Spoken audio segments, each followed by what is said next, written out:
Hello everyone, welcome to my channel. Many of you know the struggles of UPSC journey, but today I'm showing you something different. I am an aspirant, a working professional who has stood at the doors of Dholpur House twice. That is, I've given two CSE interviews. In this video, I'll be breaking down my full 2026 strategy. This is going to be my final nail at UPSC, my very last attempt. So, if you are someone who is balancing a job versus looking for a break to break into the interview stage, hit subscribe and join this community of serious learners.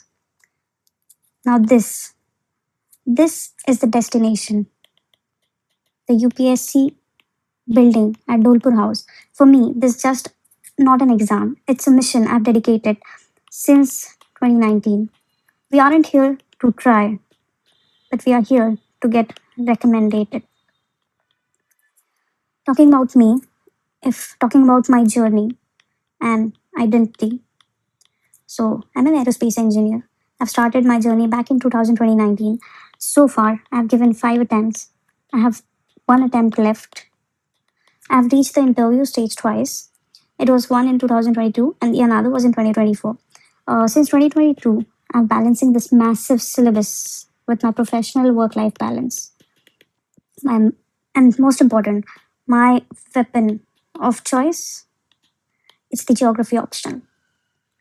Now, this is the analysis of my mark sheets 2022 and 2024. I believe that transparency is the key. In 2022, as you can see, my total marks were 713. I had pretty decent marks in the GS4, that is ethics paper. My geography optional paper 1 I got 125 and paper 2 I got 120. So my total optional score was 245. I won't say it was very good, but it was decent. I scored comparatively poor marks in the personality test, and the total led to 867.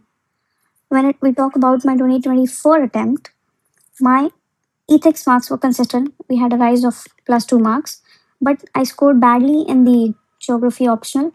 The reason being, I fell sick and I was bedridden and I was hospitalized. Even during the day of the exam, I came to the exam hall from the hospital and I went back to the hospital post my exam. So this were the reason I scored poor. But I'm not justifying. It's just that, situations happen and life goes on. You just have to show up and, to give your best in whatever condition you have it. One thing you'll see is the essay.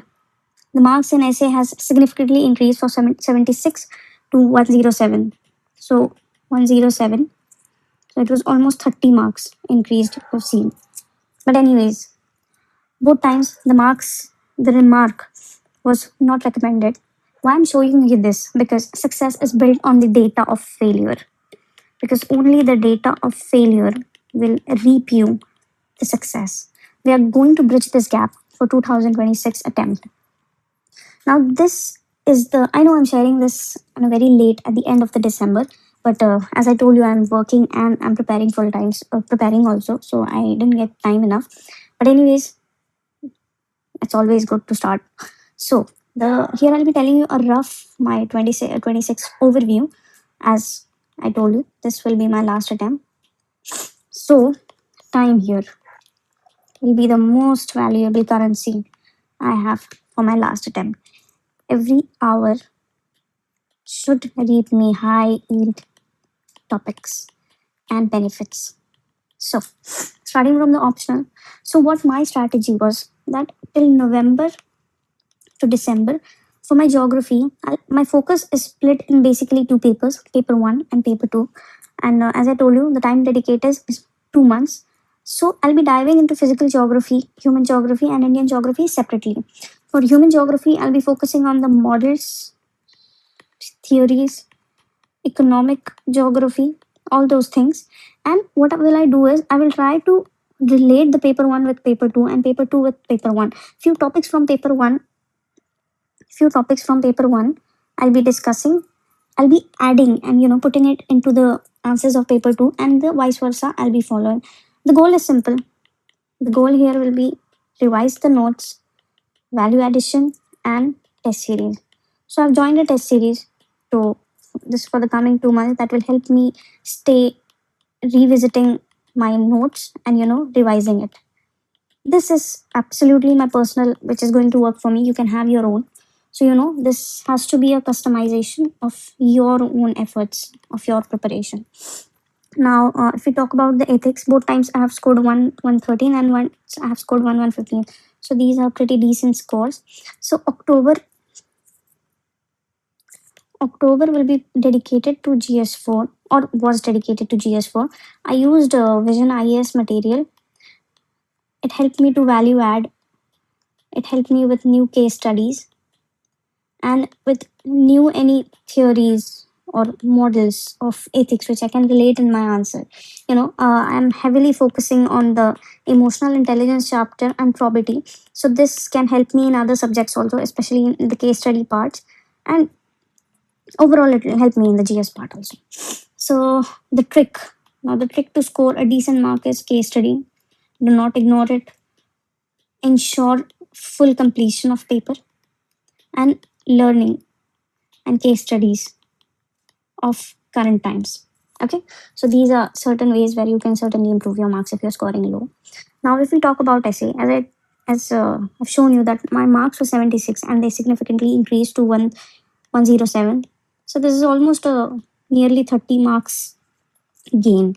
So yeah, for 2023, I've worked a lot on my essay part, and see, I read the benefits. If you want detailed what made me improve 30 marks, so I'll make a different video on that. So here, what I've done is for the essay part, uh, essay is sorry. So essay is something where you can really pull your rank up. Okay, though the structure involves introduction, then we have to do multi-dimensional analysis. We have to do the political side, economic side, social side, also ethical sides also. And if there is some international quotient available, we have to involve that as well. You need to be always clear with the way forward and the reform. So it's not like GS where you have to make a separate para or separate points where I'll show way forward and reforms. You have to just merge it into those parallel paragraphs so smooth, so that the transition should be buttery. It should not see that okay, so there is one paragraph you have absolutely dedicated for the government initiatives or way reform. Otherwise, it will be more like a GS answer. You have to just blend it so beautifully in the philosophical thought that it should look natural, flowy, and most importantly, it should be related to the topic. You should not deviate. No deviation is needed. If you want, I can make a detailed slide.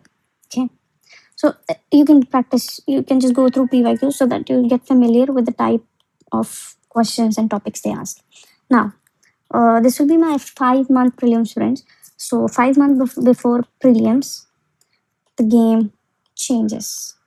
I have planned to do almost 20 to 30 sectional tests. 15 to 20 of my will be full length because my prelims is always tricky. Okay. So in my 2021, 22, 23, 24, 25, and 26, my sixth attempt. First attempt, I did not clear pre. Second, I cleared pre and interview. In third, again pre, I did not clear. 24, I reached the interview stage. 2025, again prelim. So as you can see, 2021, 23, and 25. 3 attempts went into vain because I could not clear prelim. So for me, prelims is bit on a difficult side. So personally, my priority will be high when it comes to prelims. So that's why I need more number of tests. If you are someone who easily scores 90 to 100 or 1010 marks, then you not need to give so many tests. But for me, to play on the safe side, I need to. It's a must for me. Otherwise, the probability of clearing prelims will be very diverging.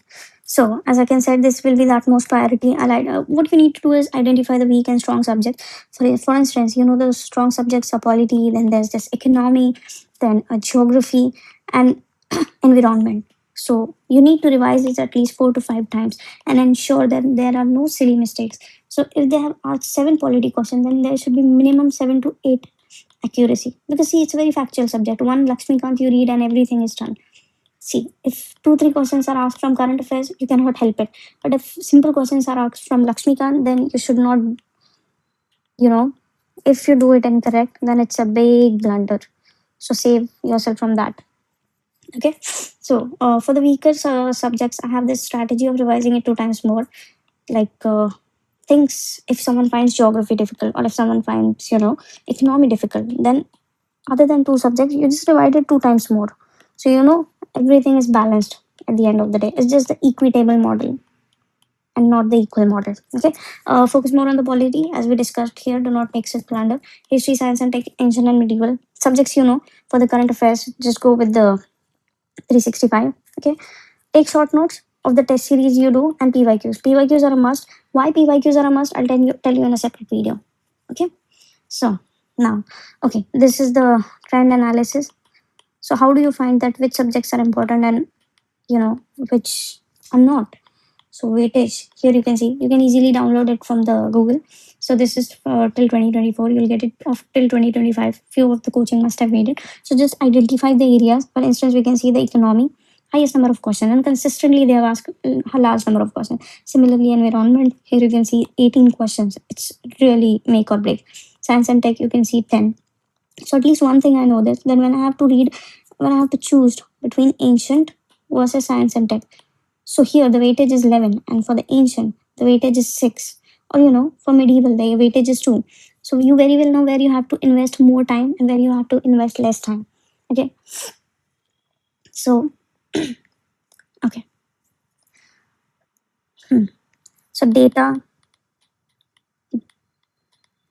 doesn't lie. Look at this prelims weightage. Then economy has massive, then they have environment, quality stays consistently at around 50. This is why I focus my energy on these pillars. And recently we have seen this trend of geography, large number of questions being asked. So this will be my new pillar as well. So so final, final motivation. I'm so sorry, I'm new to this. So this journey is tough, but so are we. Stay tuned for more deep dives into my notes, my daily routine. All the best to everyone chasing the dream of 2026. Let's make this one. So, thank you. God bless you.